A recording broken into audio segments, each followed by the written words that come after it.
Welcome to Python programming language. Python is the simplest and easiest programming language available in the market today. So what is Python? Python is a high-level interpreted, interactive and object-oriented scripting language.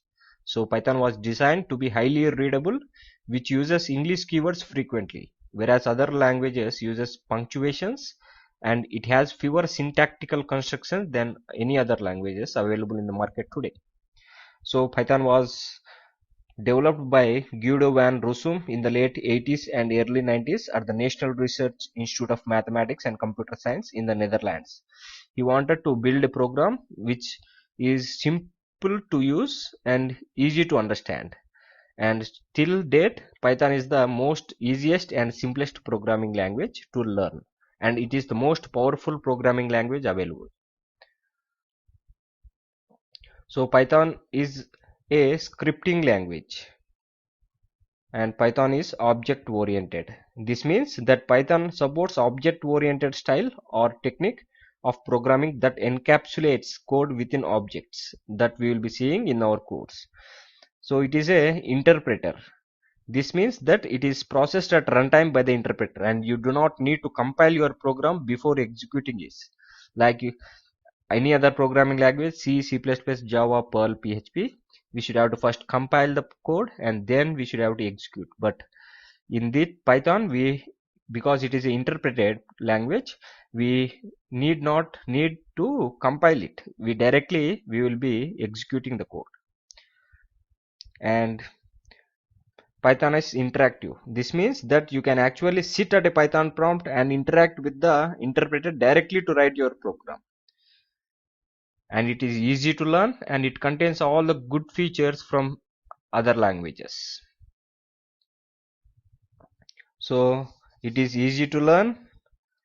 It is means Python has relatively few keywords, simple structure and a clearly defined syntax. This allows the students to pick up the language in a relatively short period of time. It is easy to read. Python code is much more clearly defined and visible to the eyes. And it has a huge library. And it is portability and interface to all other major database. And the advantage of Python is GUI programming. The Python supports GUI applications that can create and port it to many system calls, libraries and Windows system, such as Windows MFC, Macintosh and the X window system of Unix. And Python can run on wide variety of hardwares platforms and has same interfaces on all platforms. This is the portability advantage of Python. So what applications we can build using Python programming language? We can build web application, we can build games to the desktop or mobile apps, mobile games for Android or iPhone, iOS, and we can create desktop application. We can do database programming, and it is widely used in artificial intelligence, image processing, and you name it, we can do it with Python programs. So I want to show you some of the examples. So Python is an incredibly powerful tool for web development and more sites rely on it, including these powerful sites I am going to show you. So first one is YouTube.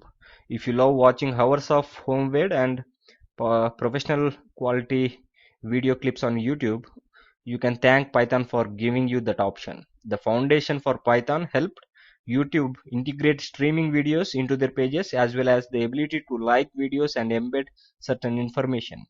YouTube is one of the most popular sites on the internet and it runs off one of the most powerful languages, which is Python.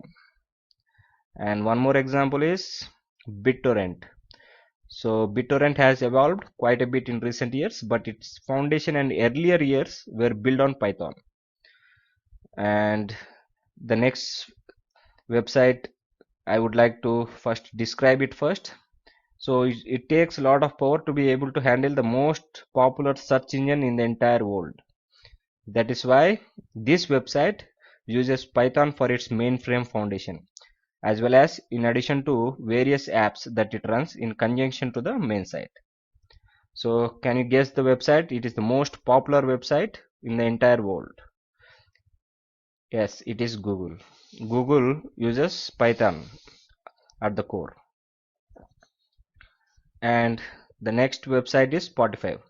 So if you listen to the music, you would have well known about the Spotify. Spotify changed the music game when it allowed you to listen to ad-free music of your choice, and Spotify runs on Python.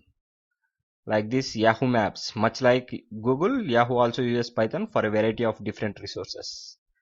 And Reddit is one of the biggest open communities on the web.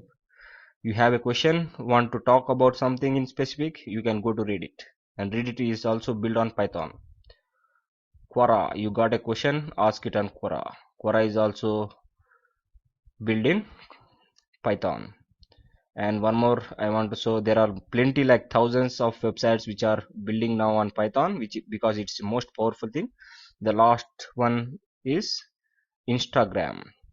If you love taking photos of your food or a new outfit and posting it online for all of your friends to see, you can thank Python for that ability. So Instagram is also built on Python. These are some of them. There are hundreds of websites built on Python. So these are all the topics we are going to cover in this course duration. First, we will be starting with the basic syntax. We will be seeing all the variable types available in Python. We will start with the basic operations, and we will see decision making using the if-else statements, loops using for loops, while loops, and we will see how to use the numbers, strings, Unicode strings. We will see the data type called lists, tuples, the difference between list and tuples. We can also create a dictionary using Python. We will be seeing how to create it.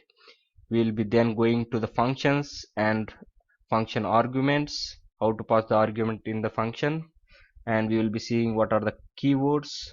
We will be seeing some of the modules like date and time modules. There are a lot of modules available in the Python, inbuilt modules.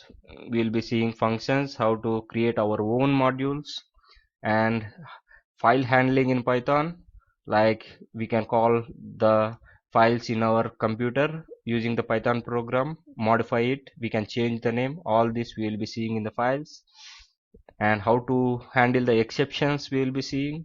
Then we will be going to the object oriented programming in Python, starting with class and objects and many other topics, and we will be seeing inheritance and many more. All this we will be covering in our course. So let's start together exploring the Python programming language.